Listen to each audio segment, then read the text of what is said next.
Just outside Morris, Minnesota, is U.S. Fish and Wildlife Service's Wetland Management District office. The headquarters overlooks a small lake, and a hiking trail through wetland, grassland, and wooded habitats is open to the public. A short loop is wheelchair accessible, and an observation deck provides a view of the water over the tops of cattails and rushes. A one-way gravel driving trail also provides an opportunity to see wildlife spring through autumn. Poet Athena Kildegaard often comes to this quiet place to write. We thought it especially appropriate to come here to discuss her newest book of poems.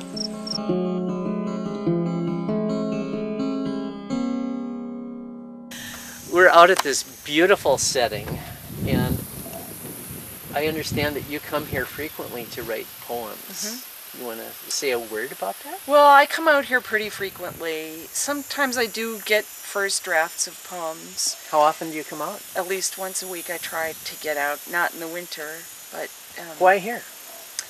Well, it's close to home. It's a 5-mile drive from my house. It's also incredibly beautiful. There's a variety of habitats, so you can see prairie, you can see woods, ponds, and I like that. I like to be moving through, these different habitats. And it's got a little bit of a hilliness to it. So most of the land out here in Stevens County is flat as a pancake. So it's nice to come here to a place that's a little hilly. But the bird life is wonderful. I often see snakes, although interestingly enough this year I have not seen so many snakes. So you're turtles, frogs, inspired toads, by nature quite a bit with your poetry? Yes. I kind of picked up on that, but it's kind of not necessarily a theme, but you grab some of the visuals that or the experiences that you encounter, and then you weave them into a poem that might be about death, or soldiers life. at Gettysburg. Yeah, exactly. Yeah. Yep, that's right.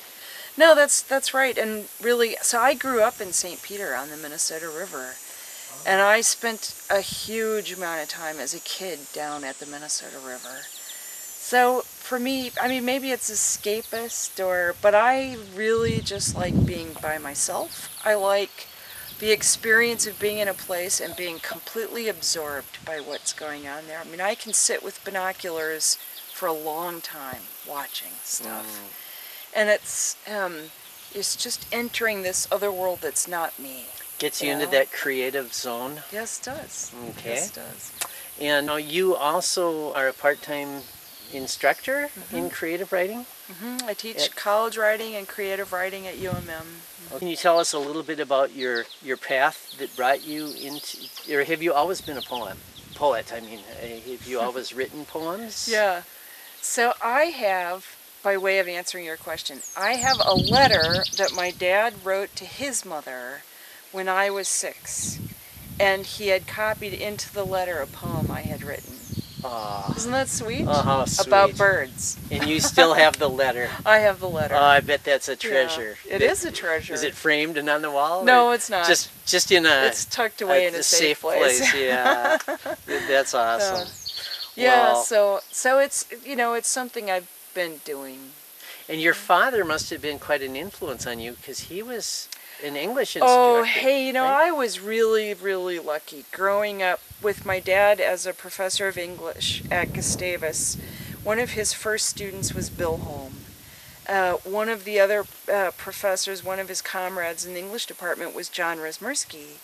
Bill Holm babysat me and my brother and sister. I babysat John Resmersky's children. I subsequently went to Gustavus, took classes from Resmersky. He was my mentor, really. But also lots of writers came through our house. And so I grew up in a house that was very rich with language, in addition to which both of my parents, my mom was an avid reader, and my dad is, of course. Both of them loved to act, were marvelous readers. So it was not uncommon to sit at the dinner table and have somebody say, "Hey, listen to this," and read something out loud. to us. So. You have quite a special memory from college life too, don't you? Do you want to share that with our viewers? Which one? Well, you had your father as an instructor, yeah. right? Though I was so lucky to be able to take. I took 2 classes from my dad. I took a course on modern drama from him, and then I took a course on Shakespeare, which he did not normally teach the course on Shakespeare, but the man who normally taught it was on sabbatical. My dad filled in, and in that semester we read, and I'm not making this up, every single thing that Shakespeare wrote. Wow. Yeah. Wow. So it was a massive amount of reading, but boy, we know where you get your love of language. Yes. Then. Oh, yes, yes, from both my parents actually. And in addition, my mother was a musician, a wonderful musician. So I was surrounded by music. So I think I come by my love of the musical qualities of language that way. We're here to talk about her new book, Bodies of Light, published by Red Dragonfly Press. Can you tell us a little bit about where the title of the book comes from? Well, the book is divided into 2 sections. So one section is called Tenant. So you think of tenants as somebody who occupies a space for a while.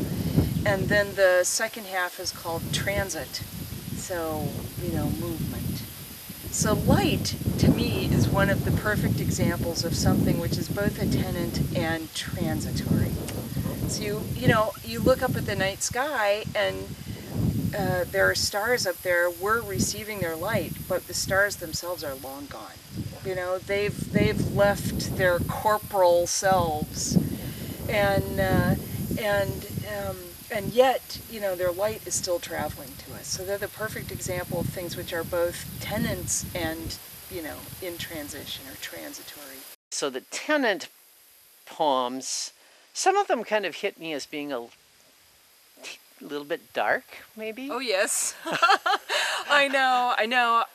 So the book was published, and I did a few readings, and then I hadn't looked at it for a while, and was going to give a reading, so I picked it up and was reading through again and thought, man, this is a really dark book. I did pick up on that right away when I started reading. I thought, this is a little bit darker than your previous book. Yes, it is. Which was titled Rare Momentum. And that was also published by Red Dragonfly Press. Yes, it was. Yep. Yeah. I know, it is dark. And, in some ways, in some ways, these are kind of dark times, right? Yeah. We turn on the news and it's one horrible thing after another. And you just can't help but have that stuff seep into you, right? Yeah. But yet, it's still a slice of life. And for example, this is a poem I'd like you to read. What deaths we're called to. Oh yes, yeah. Okay. This is a darker poem, isn't it? Not totally. What deaths we're called to. In 7th grade, I labored with a weak scalpel while my friend held the textbook diagram like a shield between her face and the splayed carcass. I liked the viscera, how tightly packed and tidy it was, one organ hugging another, how it all adjusted to the blade's nudges. Not so long ago, we were looking at Civil War photographs, my son, his 7th grade friends, me turning the pages. Here was a dead soldier, his mouth gaping, cherry trees blooming at the vanishing point. One of the boys announced he'd dissected a rat that morning. We could smell the open wound. Wow. So, we were looking at Matthew Brady photographs because while we were doing that, the boys were talking about the Civil War, and I said, I just said, hey, let's take a look at these photographs. And there are photographs of destruction, photographs of the cook tent, beautiful photographs of Lincoln. It was benign in a way, and then all of a sudden you turn the page and there are photographs of dead soldiers on the hillside in a kind of a trench. And I felt at that moment like, should I be looking at these photographs with these 7th grade boys? But then one of them really did remark on how they'd been dissecting rats that day. And of course, you know, this is such a poetic an opportunity for a poem. What is it about poetry? I mean, it's so much more. It's a different. It touches different strings, doesn't it, than just writing a straight storyline about that. Yes. Well, there's no short answer Yeah. to that question. But, I mean, a few ways to think about it. I mean, one thing that poetry is about uses words in a way that's different from other kinds of writing. I mean, the poet is interested in every word on many different levels, right? So you have the denotative meaning of the words, right? If it's soldier, yeah. we know what a soldier is. But then it also has a music to it. The sound of the word soldier is particular, right? And soldier is going to have other meanings depending on the context that it's placed in. So it could have the metaphorical meaning, has obviously connotative meanings, right? And so words really matter to a poet. And then the other thing is, in poetry, you can make, Robert Bly calls it leaping. You can make leaps in poetry that are harder, I think, to make in prose. I mean, people who are writing creative nonfiction are doing that. But in poetry, I think really good poems make leaps. They make connections that are maybe unexpected, or that make us pause and think, right? It's not just about simply describing the world, although we're doing that. And it's these leaps that allow us to make some sense of things that are happening around us. I mean, one way of making sense of things is to connect them with other things. Yes. And I think the really beautiful, interesting, challenging, sometimes disturbing senses that we make of the world come from these kinds of leaps and connections. And juxtapositions, right? And juxtaposition. Maybe. Well, we've heard a sampling of Athena's poetry, and it's not all dark.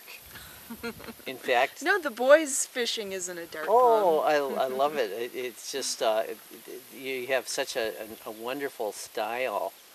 And I just want to let people know, Bodies of Light.